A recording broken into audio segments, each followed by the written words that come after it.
আল্লাহ না করুন বিএনপি যদি সরকার গঠন করে, এই সালাউদ্দিনরে দেখবেন অমিত শাহের ধুতির নিচে মাথা ঢুকান না, আমির খসরু মাহমুদের এই পুরো মাথাটা দেখবেন মুদির ধুতির নিচে দিয়া কিছু একটা চুষতেছে। আমাদের বাংলাদেশের আওয়ামী লীগের যত নেতা আছে, বিএনপির যত নেতা আছে, এই যে বিএনপির সালাউদ্দিন বড় বড় লেকচার মারায় না, আপনারা দেখেন।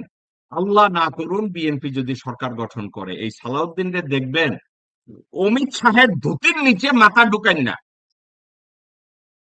কোন অবস্থাতে যদি দেখেন আল্লাহ না করুন বিএনপি সরকার গঠন করে, আমির খসরু মাহমুদের এই পুরো মাথাটা দেখবেন মুদির ধুতির নিচে দিয়া কিছু একটা চুষতেছে। এখন তাহলে আমি কেন সিকিউর ফিল করি যে ডক্টর খলিল ওখানে গেছে? একটা জিনিস আমি খুব ভালোভাবে জানি, ডক্টর খলিল কারো ধুতির মধ্যে তো থাকবেই না। রেদ আর অজিত দোভাল বলবে এই মোহাম্মদ আলীরে আমি কেমনে সামলাবো, এই মোহাম্মদ আলীরে সামলানোর মতো ক্ষমতা তো আমার নাই।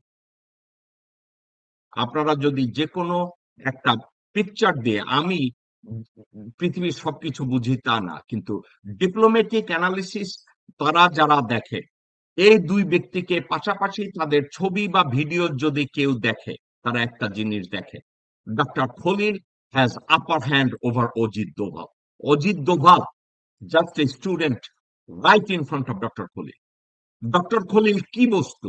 অজিত দোভাল মির্জা ওয়াকার সাথে যখন কথা বলে, ওয়াকার তখন দুই হাত কোলে নিয়ে এরকম করে বসে থাকে, আর অজিত দোভাল যখন ডক্টর খলিলের সাথে দেখা করে তখন মাথায় হাত দেয় যে এই বাঘ কেমনে সামলাবো।